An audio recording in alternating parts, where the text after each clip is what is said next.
you're approaching life from a position of gratitude, your outlook is so much different and life is so much better. The littlest things can make a difference. And your mindset, your mentality is just so much better. Alrighty, folks, welcome back to Transacting ValYOU, where we're encouraging dialogue from different perspectives to unite over shared values. Now, our theme for 2022 is the character of your character. So who you see when you look your values in the mirror. Today, we're talking our November core values of gratitude, appreciation, and resilience with Miss Angela Thurman, Principal Managing Director of Thurman Company, out of Texas. But before we get to Angela, if you're new to the podcast, welcome. And if you're a continuing listener, welcome back. So without further ado, folks, I'm Porter. I'm your host, and this is Transacting ValYOU. All right, Angela, how you doing? What's going on? Good morning, Josh. I am fine. Thank you. I'm doing very well. And thank you for having me on your show. Yeah, definitely. I appreciate you being able to make the time and come out this morning and talk for a little bit. But all things considered, I know you've got a busy schedule. And so in the spirit of valuing your time, let's sort of cut right down to it. First of all, I got to say, I love your personality. I think you're super fun to talk to. And so I can't wait to see where this goes. But for everybody who can't see you and you're just another voice in the phone or car stereo or whatever, let's work some relatability real quick. So who are you? Where are you from? What do you do? So I'm originally from Arkansas and from the extreme northwest county of Benton County, home of Walmart, J.B. Hunt, and Tyson Chicken. Nice. So hopefully everyone's familiar with at least one of those companies. I grew up in Arkansas, went to school at a very, very small university where only 6 electrical engineers graduated in my class. So we had very, very personal one-to-one attention. And I really, really enjoyed my years at school. I am an electrical engineer. I have a long and sordid career history. And today I own a project management consulting firm in Houston. Man, what a journey that must have been. Oh, yeah. Awesome. Yeah. So my background is primarily in aerospace and telecommunications. All the way from Benton County, Arkansas. Yes. Isn't it crazy? So my very first job was a car hop. Man, I started at Chick-fil-A. So I'm with you. I was in the kitchen. But yeah, it's wild the paths we can sort of take to get who knows where you end up, you know? Yes. Yeah. And now, well, you said you started with a class of 6, and I'm assuming you've got a workforce of, what, hundreds or so now? Not quite. We're not a Halliburton. Well, no, I mean, but, like employees, staff, clients, like as a force, you've got more than 6. Yes, more than 6. Yeah, that's huge, man. To be able to take relatively, let's say, simple upbringing compared to what you might find in Manhattan, you know, uncomplicated upbringing to get to where you're at. That's huge. So, yeah, that's commendable. Good job. Thank you. Yeah. But when we're talking about some of these other things, you being an electrical engineer, you working in manufacturing, really just industry as a whole, you mentioned aerospace. How has that been? I mean, getting into industries like that is uphill just by virtue of a knowledge base as a barrier to entry, let alone potential cost, manufacturing, setting up a facility. I don't even know enough to say intelligently. What is that process like? Well, my first job out of college was as an electrical engineer for the NASA Lewis Research Center in Cleveland, Ohio. Mm-hmm. It's now known as NASA Glenn. So I was very blessed to have that opportunity. I actually worked as an electrical engineer and project manager for the power systems of the space station program. Well, that's cool. And that, gave me great opportunities. And so that was what initially led to my then going into commercial aerospace. And most recently, I spent more than 10 years at one of the largest aerospace manufacturers in the U.S. And so I worked on programs primarily for Boeing, but also for Airbus and also Bombardier. And so I was able to work with both the customers and also primarily with the sub-tier manufacturers who produce content for my employer that were then integrated into larger systems delivered to the end customer, who were the OEMs or original equipment manufacturers, the aircraft manufacturers. And when you talk about the cost involved in aerospace, there are so many things that people don't even realize go into that, such as the cost to qualify and certify the products that go onto the aircraft, because it's a very, very highly regulated industry, of course. Sure. You want to ensure the safety of the passengers. So everything is tightly regulated. And that means those products have to go through a rigorous qualification testing before they could ever be certified to go onto the aircraft. Yeah. And that qualification testing involves things like smoke qualification. So what happens if, in the course of, God forbid, some sort of accident, smoke originated or any kind of toxicity? And then, but even things like, waterproofness and fungus, because what if condensation were to build up in the area where this product is to be located, and mold, mildew, other types of fungus were to grow in the area where this product was to be located? So all of that testing, electromagnetic interference testing, there's literally dozens of types of tests, not including any kind of software testing if the product has firmware or software involved. Oh, yeah. And so that is a lot of investment to be made. Yeah. Even after, let's say, you've built a factory, you've got employees and so forth. And that's for every product that goes on any kind of aircraft.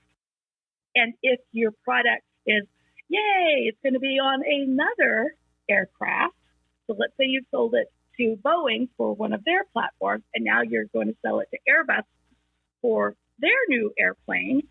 You have to go through the whole thing over again to certify it on their aircraft. So it's not really plug and play. It's custom. No, it's not. Whoa. Yeah, I didn't know any of that. Most people don't. No, and that's I guess not. That's part of what makes entry into the industry so cost prohibitive. Yeah. Wow. Well, there goes any ambitions of having a single engine Cessna airline. Man. But I imagine, like with any other industry, despite the cost, there's ways that you can, barter for services? You know a guy who knows a guy who's certified to do these checks, where maybe you get Sky Miles to come help us out. Give us advice. Is that a thing? Negotiating with your suppliers who will perform those qualification tests or doing them in-house, being capable to do them in-house, is certainly a skill. Yes. Uh-huh. Okay. Yes. All right. So you had talked about sort of set of principles, I guess. Well, it's a website. It's Economy of One for anybody listening. Mm-hmm. But some of the principles that are on there are also about identifying what people have or find value in, and then you sort of meet them where they're at, right? Yes. Can you touch on some of that before we move past it? Yes, absolutely. So the Economy of One is a website, and also there are a couple of books on the topic by my good friend and mentor, Elizabeth Allen. And I met Elizabeth in early 2010, maybe even as late or earlier in 2009, when unfortunately I was unemployed after my employer, a very large telecommunications company in Kansas City, was going through a series of reduction in force. Mm-hmm. And at that time, I think the effective unemployment rate in Kansas City was somewhere around 20%. Whoa. Because not only did my employer, which was one of the largest employers in the city, go through a series of reductions, but also other companies like Yellow Freight, H&R Block, the U.S. government, and many, many others. So, this was following the 2008 crisis, and it was just very, very difficult for everyone involved. Alrighty, folks, sit tight, and we'll be right back on Transacting Value. Right then, Jimmy Mullen, host of Discussions from Dublin, and occasional guest contributor, Transacting Value, the podcast, and good friend of Survival Dad YT. Though I prefer to specialise in all things crypto and decentralised, I still value a good conversation. In fact, if you're in the same train of thought and enjoy discussing trends in industry and various topical predictions, soothsayings even, or the occasional sea shanty, such that may entertain and persuade at your local Irish pub, stop in and give a lesson to Discussions from Dublin. Know who you are, know what you stand for, and learn from others. But most importantly, dance to the rhythm of your own clogs and don't forget to be your own author too. So, this was following the 2008 crisis, and it was just very, very difficult for everyone involved. Mm-hmm. And so Elizabeth met with a grassroots organization of job seekers. And as a result of that, she wrote a book and she created her website and began to reach out to job seekers to present her methodology and course called The Economy of One, which number one stipulates that money is not just the U.S. currency that we exchange between ourselves, but is in fact anything of value that we deem to be of value and can exchange between ourselves. So you may have a skill. Let's say you know how to create a podcast and I don't. And I value that skill. And I know how to manage projects and you don't. Yeah. And you might value that skill. And so we would create between ourselves an exchange of these values. And we would say, it's more than just bartering, but the crux of the topic, if you will. Sure, yeah. And so she also talks about identifying what your core skills are and valuing those for yourself, because a lot of people don't even know what their value to the market at large is. And so when I went through the course, I probably for the very first time identified what my real value was. It wasn't checking off a bunch of tasks on a to-do list every day, which is what I thought it had been, or had thought it was. It was much, much deeper. And then she also helps people market that core value, those sets of skills that people will pay for, and then much, much more. It's really awesome. And so, like I said, she has 2 books on the topic, and then she also has a YouTube website or YouTube site where she presents this material. So it's free, and it's just really, really a wonderful way to get that content out. And I've been through the course now twice, and the first time it was like a lightning bolt. And as soon as I began to apply the methodology, I ended up landing the job with my most recent employer, which brought together the 3 things that I love to do most at a higher pay rate than I had at the telecommunications company. And it was just wonderful. I loved it.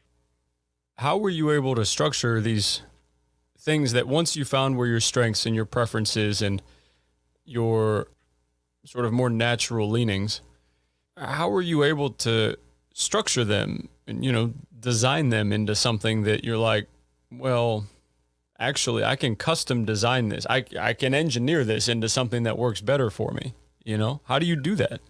Well, that's a very interesting question, because at Elizabeth's suggestion, I went into my interview with the aerospace company with a booklet, basically. A binder that presented scenarios of how I had previously demonstrated each of my core skills. Cool. which are engineering. I'm an engineer. I also am a professional project manager. I'm a PMP. And I also, oddly enough, have a background in contract law. I went to the University of Tulsa Law School on a full scholarship. Now, to be clear, I am not an attorney. I did not complete law school due to some other circumstances that happened, but I excel in the area of contracts, and I love it.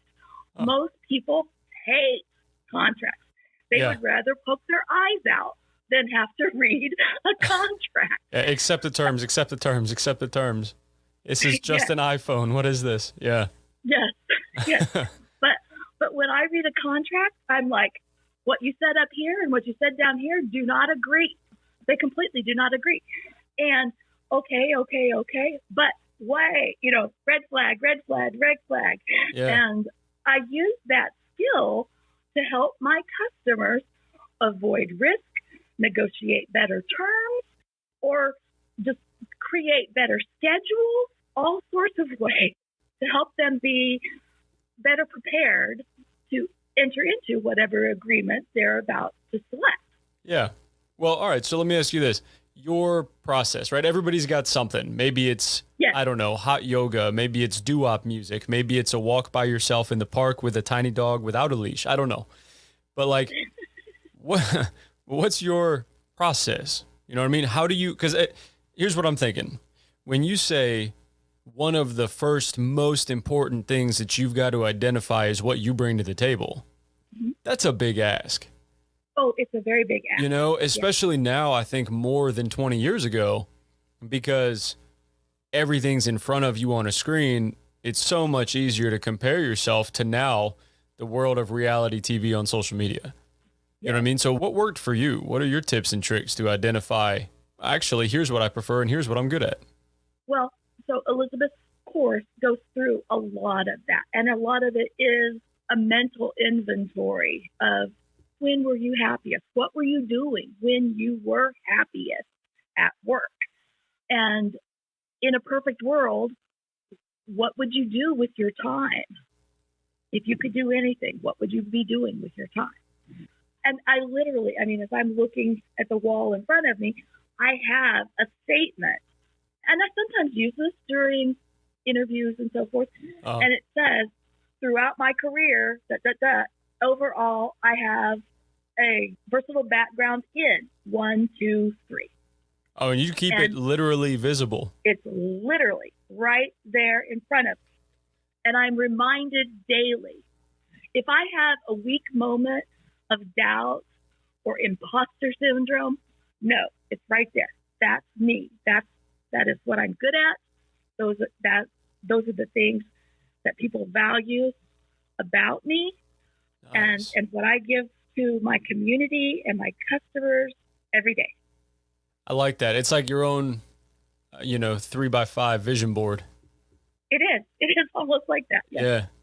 Yeah. And it's funny you bring that up. I never thought about this till just now. Any DOD recruiters that are listening to this might think I'm an idiot, but I just picked up on this.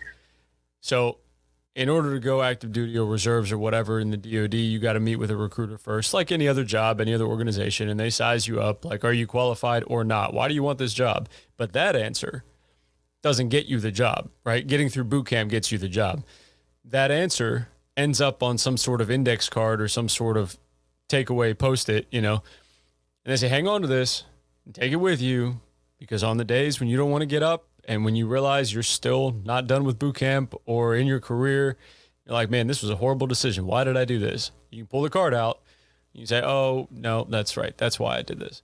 And it was such a trivial thing as a habit of thought to continue looking at this whenever you felt like you needed to. But now that you mention it, you're right. There's a lot of power in that. Taking care of yourself, reminding yourself. I've also heard arguments, though, that, well, if you've got to remind yourself, then clearly it wasn't that important, and not necessarily the values or what you bring to the table, just in remembering it, well, then maybe it wasn't as genuine as you thought. And I think some of that is negativity playing a role in various aspects. I think some of that's legitimate too, though, right? Well, maybe you're right. Maybe I didn't think about it enough. And so maintaining an open mind to, reevaluate yourself as you get older, you change. Your perspective changes and whatever, things happen and your outlook shifts. Alrighty, folks, sit tight and we'll be right back on Transacting Value.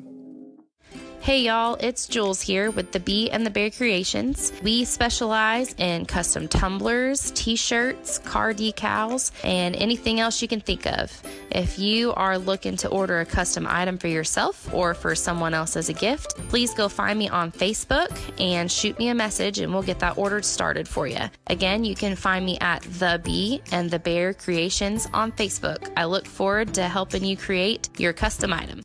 Right. Well, maybe you're right. Maybe I didn't think about it enough. And so maintaining an open mind to, reevaluate yourself as you get older, you change. Your perspective changes and whatever, things happen and your outlook shifts.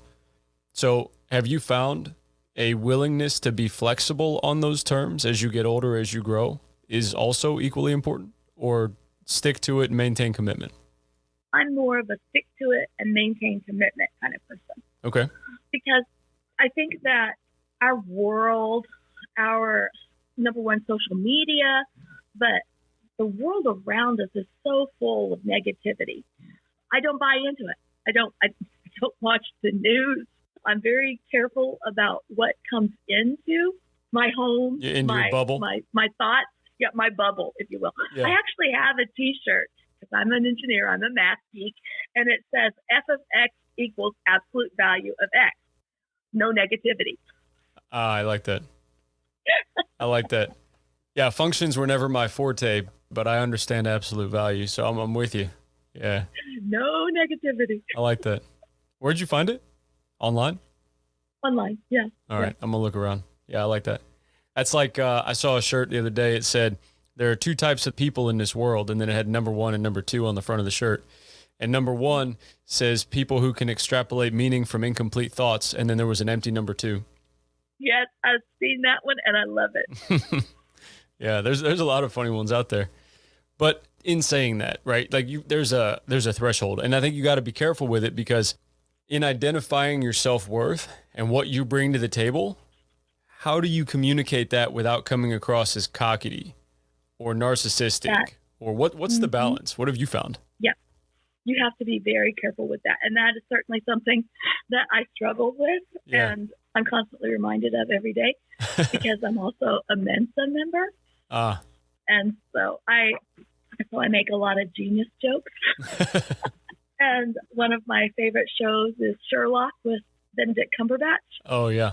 And I appreciate how much of a genius he is, but what an ass he is. Yeah. And I have to realize that I don't want to be the ass. That's tough. I mean, I don't know that anybody really wants to, unless, like, I don't know, you're in professional wrestling or something and that's your role. Yes, exactly. But yes. But it's tough. Like, you can't control what other people think about you. You just have to control how you respond to whatever they think about you, right? So right. How do you, and I guess the same goes for engineering or manufacturing or consulting, where yes. You can't control what people, consumers, companies, distributors, wholesalers think about the products or services you offer. But in how you respond to whatever the issues are, whatever the congratulatory phrases are, or whatever, right? So how have you found in your experience to balance that, how you manage and how you sort through managing expectations? A very long time ago, I used to own a wedding planning consulting business, which a lot of people find very weird, but I'm like, hey, it was project management. It was just not applied to technology. Sure. And one of the things that I used to do when I would first meet with a new client was I had a checklist that we would go through. And one of the questions I would always ask them is, on a scale of 1 to 10, do you want me to be down here at the 1, which is your mama, or 10, the wedding planner Nazi? Where do you want me to be on this range of kind of like enforcement, or, if you're falling behind on something, if something is not going according to plan or schedule or whatever, do you want me to just be real rigid and stringent about it, or do you want me to kind of be, oh, it's okay, kind of like the fairy godmother? Yeah. Or, you know, actually get involved. And I would kind of let them tell me. And if they're like, no, we've got to stick to this budget, you need to be very rigid. Or if they're like, no, everything is soft. You know, everything is soft. You can be like a 3. I'm like, okay, good. That is good to know. That is a good idea. Yeah, just ask it up front and establish your boundaries. Yes, yes. I like that. In considering some of those aspects, there was a futurist, among other titles and things. He was on Time Magazine as well. He died back in, I think, the early 80s, 83 or something. Buckminster Fuller was his name. Oh, yeah, Buckminster Fuller. Yeah, I imagine as an engineer you're familiar. But, yes. But yeah, Bucky, for anybody listening, if you're interested in looking him up, he talks about these generalized principles. Are you familiar with any of his writings? Mm-hmm. Okay, so one of the principles that he wrote about, and I'm sure there were dozens, but one of the principles that he wrote about, he said, unity is plural, but at least 2, right? And so the idea there, at least what I took from that, the idea is that in coming to any conclusion, there's multiple points of view that are going to come into play to make that whole, WHOLE. And so at least, though, there has to be more than one perspective every time. And that's where the unity comes from, right? So in following that line of logic, in trying to establish boundaries, trying to create your own self-worth, trying to, I guess, market that, or just find your role once you've established that within any given client-consumer type relationship, establishing those boundaries, you've got to have to take into account what you think their perspectives are, what you think they want your role to be, right? This isn't like you just walk in blind. You've got a plan up front, I assume. Yes. Yeah. Okay. Yes. Well, as a project planner, of course, I've always got a plan. Okay. Yeah. Touche. That's a fair point. But having, you refine it once you talk to somebody, once you meet with somebody. But where do you pull your influences from then before you meet with somebody? How do you frame your point of reference before you talk to them? I may do some sort of investigative research, looking at their social media, the company's website, that sort of thing. Is that what you're asking? Yeah. So So like with a company, for example, because there's obviously plenty, most all of them have websites now, where you can readily identify a corporate set of values or a corporate culture, and some don't do that. So in your experience so far, have you found that to be a better indicator of, a stronger climate within a company or a stronger sense of customer service or fiduciary responsibility if they front load their values and their mission and everything? Yes. You would hope that whomever you're meeting with embraces what the company has identified as their mission, their corporate values. Hopefully you're able to get some testimonials. And certainly if it's a corporate company, you can look at their financials. Mm-hmm. Yeah. That sort of thing. Yeah, that's true. Not to trivialize. A public company, I should say. Yeah, that's fair. A publicly held company.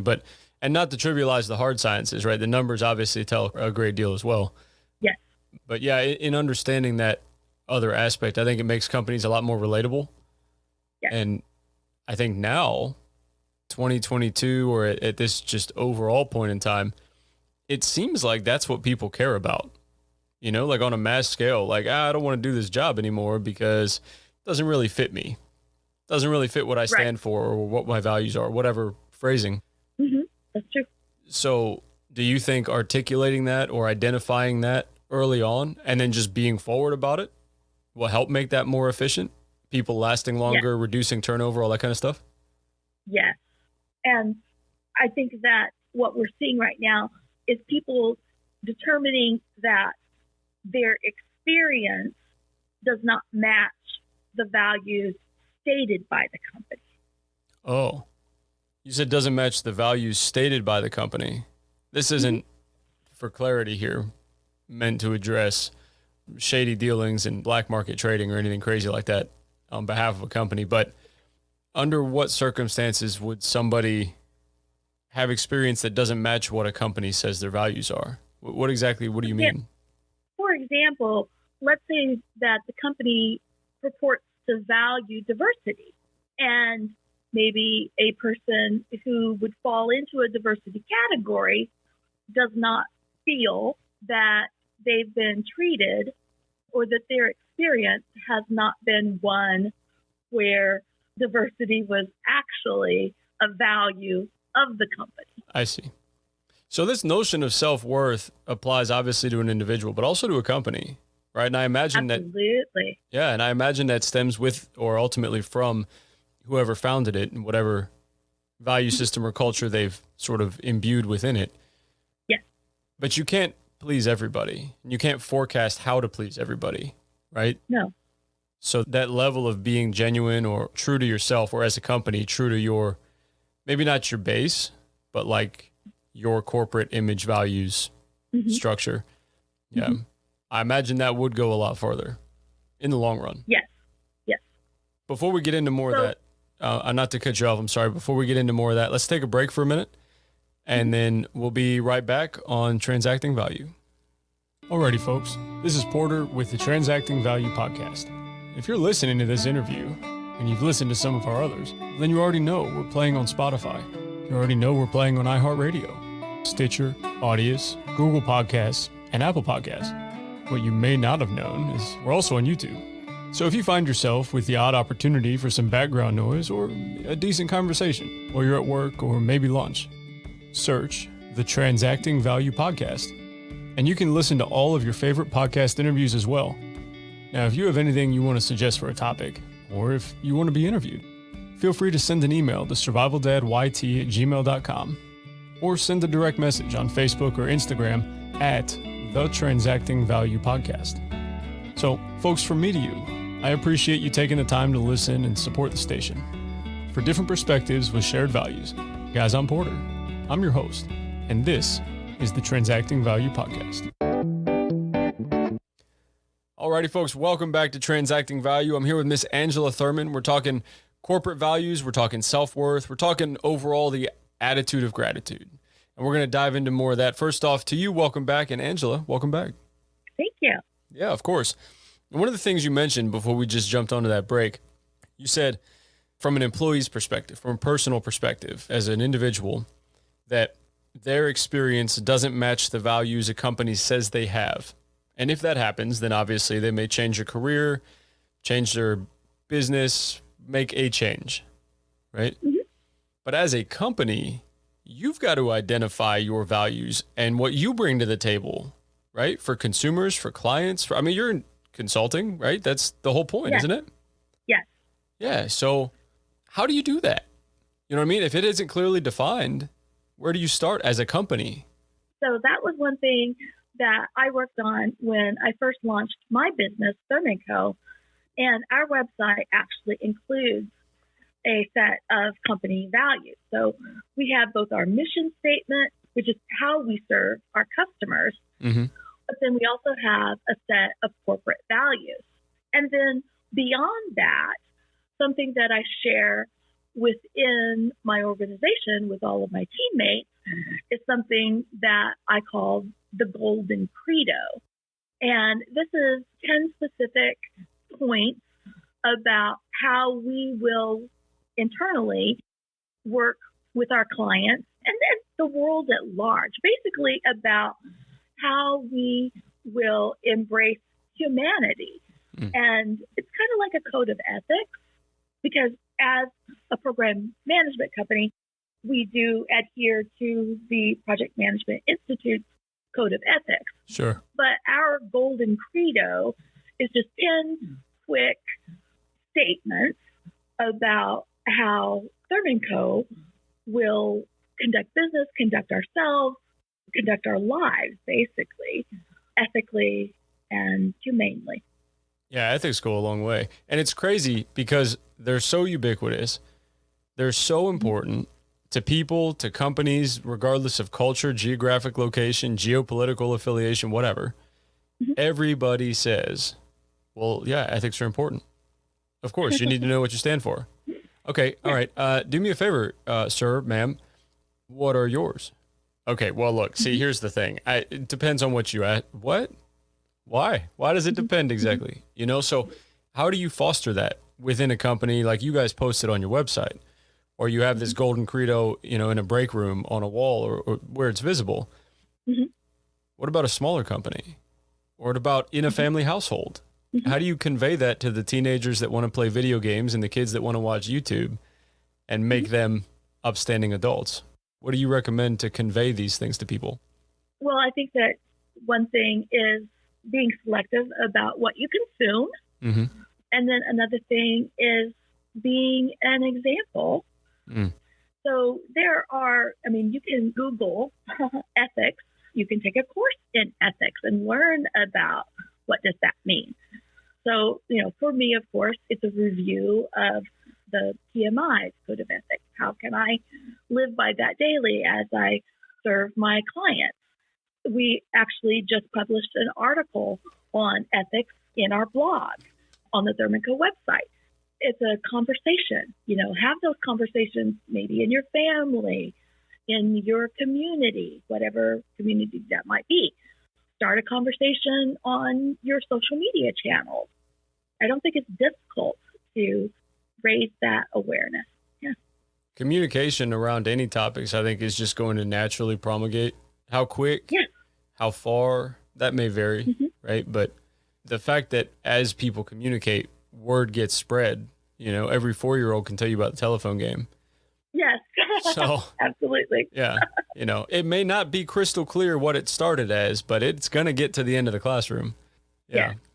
I think a lot of that, when you start factoring in cultures, interpretations, perspectives, other values, you know, let alone any other opinions on yours or on your companies or whatever, it's going to change. And then as technology comes in, efficiency changes, time changes, your market, your consumers change.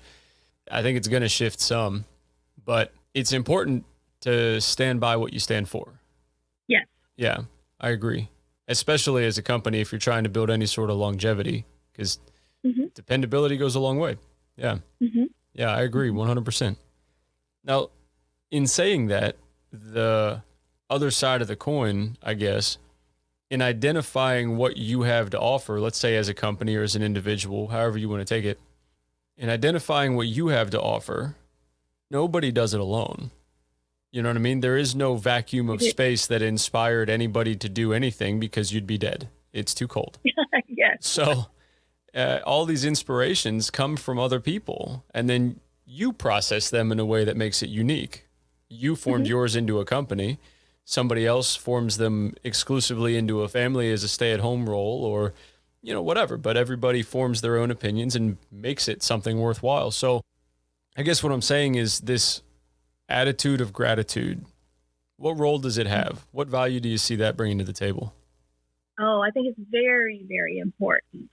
And I can tell from day to day, you know, over the course of a week or a month, if you have that attitude of gratitude, you know, maybe you're keeping a gratitude journal. If you're approaching life from a position of gratitude, your outlook is so much different and life is so much better. The littlest things can make a difference. And your mindset, your mentality is just so much better. For one thing, depression is not as much of an issue for me when I have an attitude of gratitude. Just being grateful for waking up every day and for the rain we had this week, because in Texas we had a drought. Yeah. And I'm so grateful that we're finally having rain and I don't have to water my lawn. And a little thing, I got a rebate from a medical provider that was completely unexpected. And I'm like, yay, I'm going to, I don't know, go buy an ice cream cone or whatever. But that's so great. You know, I'm so grateful for this unexpected windfall. And it wasn't a lot, but, you know, it was unexpected. So it's a surplus. Yeah. And, you know, just messages on LinkedIn that came in and like, you know, I appreciated that video, or you are doing something great. Things that I'm so grateful for all of that. And you can go through life being a sourpuss, or you can take the other road. And I've done both in my life. Definitely. And the road of gratitude is so much smoother. Yeah. And it's mostly downhill. I mean, in the fact that I'm not working.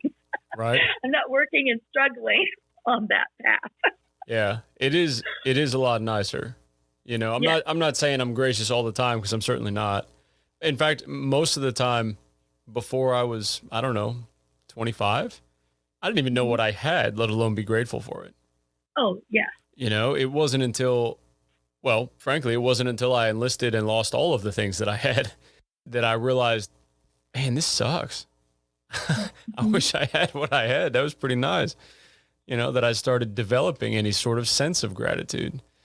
But yeah, you know, to each his own. Everybody learns differently and at different paces, right? But you're right. It definitely carries a lot of weight, and ironically takes a lot of weight off your shoulders. Absolutely. Yeah. So you mentioned something just then. So when I'm grateful, it allows me to be gracious to others. Oh, to reciprocate. Yes. Yeah. Yes. I think that really goes a long way too. And you mentioned, like when you were able to develop a sense of gratitude. I can think of a time. So when I was unemployed after I was laid off from the telecommunications company, as I mentioned, that was a very bad time in Kansas City. And I was actually unemployed for almost a year and a half. Ooh. And it was following a divorce, a very bad time, personally as well. Sure. And I look back on that time and people say, golly, how did you even come out of that? How did you da-da-da-da-da-da? And I'm like, really? I look back now and I'm very grateful for that time and all that I learned and accomplished during that time, because number one, I was able to study for and pass the PMP exam, because prior to that, when I was working for the telecommunications company, I was extremely stressed. I was working 16-hour days. I lost 103 pounds in 1 year. And it was not intentional. Yes. Whoa. Yes. I mean, I had 4 doctors tell me, if you don't get a handle on this, you are going to die. Wow. And I couldn't help it. And I've obviously gained it all back, but that's another story. But my life was on, coming off the rails. Yeah. But for the fact that I was unemployed, I probably wouldn't have been able to recover. And I was able to set time aside to meet friends for coffee. I've never been able to do that in my life. Never. I don't even like coffee. And I was able to go through the program with Elizabeth and really identify what it was that I wanted to do with my life and then achieve that. Yeah. I met some fabulous people who have become true friends. That was one of the best things that came out of that time. Alrighty, folks, sit tight and we'll be right back on Transacting Value. If you're looking for high quality, locally sourced groceries, the Keystone Farmers Market is the place to be. Alongside our signature homemade boiled peanuts, we strive to offer only the best locally sourced pasta, baked goods, jams and jellies, farm eggs and dairy products, meats, and even seafood, as well as a great selection of fresh produce. That's the Keystone Farmers Market at 12615 Tarpon Springs Road in Odessa, Florida. The place with the boiled peanuts. I met some fabulous people who have become true friends. That was one of the best things that came out of that time. Different things happened. People were gracious to me. And in spite of the fact that I was unemployed for a year and a half, I didn't lose my house. That's huge. I got to walk my dog 2 miles every day. And what that did for my cardiovascular health was wonderful. Sure. There were so many things that came out of that I'm still so grateful for almost 15 years later, that it's just amazing. Yeah. Gratitude changes everything, but ultimately it started with your perspective shift. Like you made a conscious decision to say, I'm not going to keep doing it this way. Right. Right. I'm not going to be defeated by this. Yeah. And I'm not going to keep doing the things I was doing. Right. What was your trigger? Like you said, getting laid off. Well, yeah. That's sure to start your uptick, right? But what I mean is like you worked all these hours each week, and then this divorce, the stress, everything that came around the same time frame, and then you went to this seminar with Elizabeth and started rebuilding and rebounding. But like, yes. What was that point when you're sitting at home and you're like, man, this is dumb. I'm done. Let me find out some other ways to fix this. Like, how did you even, it just happened? Well, like I said, I was in this grassroots organization of job seekers. And it was like, instead of, working for this company where I'm just a number, sure, I'm going to commit my skills to this organization, this group, and help others, basically. They're helping me. I'm going to give back to them. I see. So you start sort of building enough traction, and in helping others, you started learning to help yourself. I get it. Okay. Yeah. That level of resilience only comes in time. And again, back to our initial point of the conversation. Look how far you've come now. That's crazy. Yeah. Man. Yeah. Gratitude definitely counts for quite a bit. Now, saying those things though, there's a important concept here that I think ties all this together, more specific to your experience and fields of interest, where understanding what you bring to the table, understanding, let's say as a company, your corporate self-worth and your values, coupled with, as a company, your fiduciary responsibility, or as an individual, just a social courtesy of being a human. But now more to your interest in line of work in manufacturing and engineering. There's a human factor there. And I imagine a lot of that background information, the numbers, the statistics, the graphs and charts, it's probably stupid easy to get sucked into those and look at this particular company has this amount of revenue and then their quarterly 2 earnings are this, so they're going down the drain. Like, okay, but the corporate culture is still made up of humans that may just be having a bad day that turned into a loss on a balance sheet or something, right? So what's your perspective on this human factor of manufacturing, let's call it? Well, first of all, in manufacturing, a lot of people think of it still as being, dark, dangerous, dirty. That's what I thought. Yeah, exactly. It's old machines, oily, grimy, and dangerous. Get out of my head, Angela. Get out of my head. And so people are thinking, I don't want to go into manufacturing. I don't want to work at a factory. Yeah. And manufacturing today is not necessarily like that. It's super cool.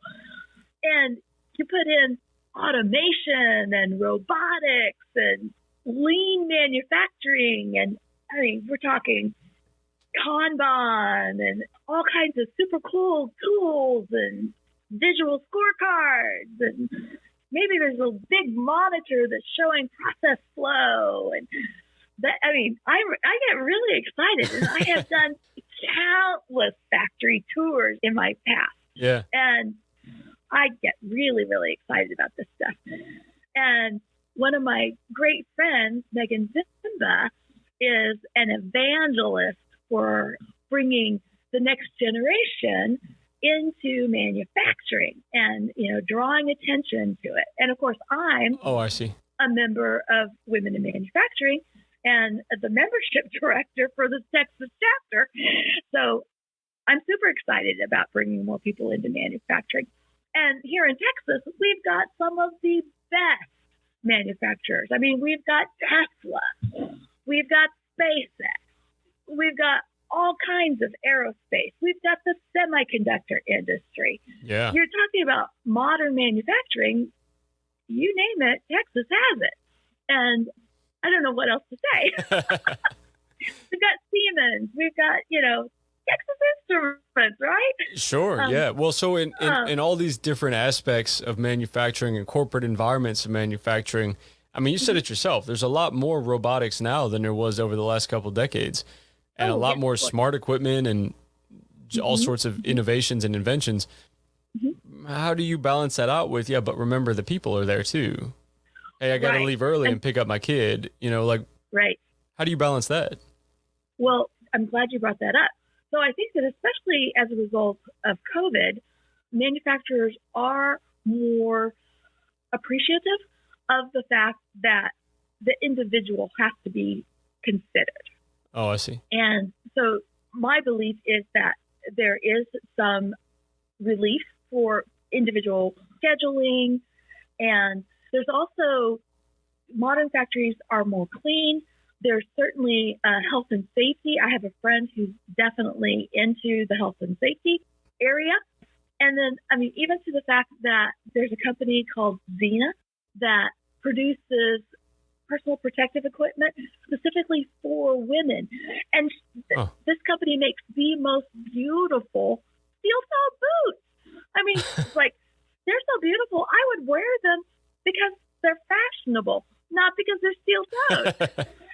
And there's so much that can be done for the individual.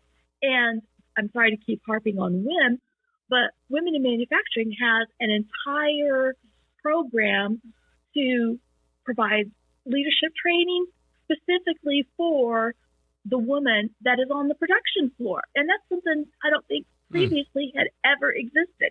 Yeah. There's all kinds of leadership training for middle managers. Or executives and or whatever. People that want to become executives, right. Yeah. But this is for the woman on the production floor that needs to know how to have better time management skills or money management, balancing work and life. All kinds of leadership skills. Wow. I don't know that I've heard of anything like that either. Come to think of it. There's stuff available online, right? You look at Udemy, you look at YouTube, you look at whatever Stack Skills, whatever you find online, and you can. But is it specific for manufacturing production workers? Right. Well, that's what I mean. It's all sort of generically applied, and you can get it on your own or not if you ever even learn about it. Yes. But to have an environment like that in a manufacturing facility for the line workers, I don't think I've ever heard of anything like it. Yeah. Well, I was very proud when this program came out. Oh yeah, I'm sure. And like you said, now Women in Manufacturing as an organization in itself, representing all of these same attributes and initiatives and people, wasn't a thing before either. So yeah, I know. That's huge. That's huge. Now, saying that, I know you've got your life to get back to, and so I don't want to take up a lot of your time. I appreciate what we've had so far. However, this does bring us to the last segment of this interview. So if you're ready, it's called Developing Character. Developing Character. You interested? I'm interested. Let's go. All right. So here's how it works. 3 questions, okay? And it's all about your view of your values. Question number 1. How do you view the values that you had as a teenager? What were they? Oh, boy. I was such a nerd, even as a teenager. So, gosh, my values as a teenager. So it might be as simple as, no, I didn't really have any. No, I did. I was so I was deeply involved with my church. So I definitely valued honesty, punctuality, and work ethic. I always knew I wanted to work hard. And so I got my very first job as a car hop when I was 15 because I wanted a new pair of Nikes. There you go. I'll tell you, I got a job at Chick-fil-A. I think when I was 16, I was working in the kitchen because I wanted to stop paying for all my meals. Oh, very good. Everybody's got something if you incentivize it appropriately. Yeah. Question 2, though. What are some of your values now? very similar. Today, I definitely value gratitude more. I also value my community more. So I value my friendships more and my employees, the hard work. I mean, I'm constantly amazed at what my team does and the struggles that they go through to do that. That's just amazing. The amazing skills and knowledge of the people that I'm connected to. Yeah. And that they're so willing to share that. That is the crazy thing, isn't it? Like, of all the amount of knowledge or topics or influences or perspectives that billions of different people possess, most of them, all you gotta do is ask, and they'll share with you whatever amount of wealth and knowledge and insight that they've got, assuming they've got the time and drive to do it. I mean, look at this interview, it's crazy being able to learn all this stuff from you that I didn't even know existed till now, and it just takes some questions. Yeah. And a little bit of open-mindedness. It's really cool what we're able to do now, mostly because of technology and manufacturing. But yeah, I agree. Question 3 though, how do you see your values changing over the next 20 years? Oh, wow. That's kind of hard to predict.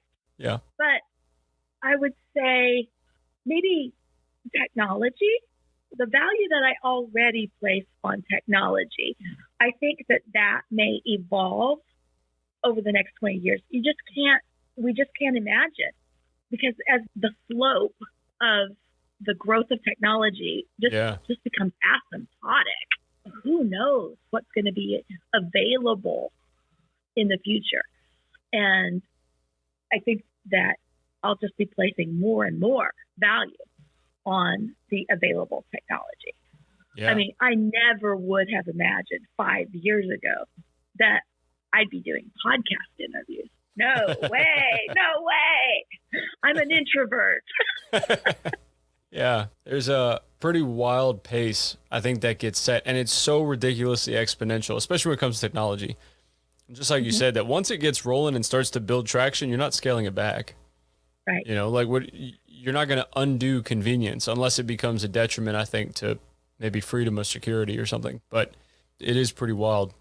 Saying that, though, I really appreciate you taking some time out of your day, out of your schedule, to be able to just talk, come and hang out, and, consult the world on the importance of ultimately women in manufacturing and your perspective around it. So thank you. I appreciate it. Oh, of course. It's been my pleasure, Josh. Yeah, this was good. Now, all things considered, to everybody listening, thank you for listening in to our core values of November for gratitude, appreciation, and resilience. Thank you to, Elizabeth Allen and Women in Manufacturing and Thurman Co. for giving up your founder, but also for your inspiration to this conversation, and ultimately to our show partners, to Keystone Farmers Market, the Bee and the Bear Creations, Anchor, and now Buzzsprout for your distribution.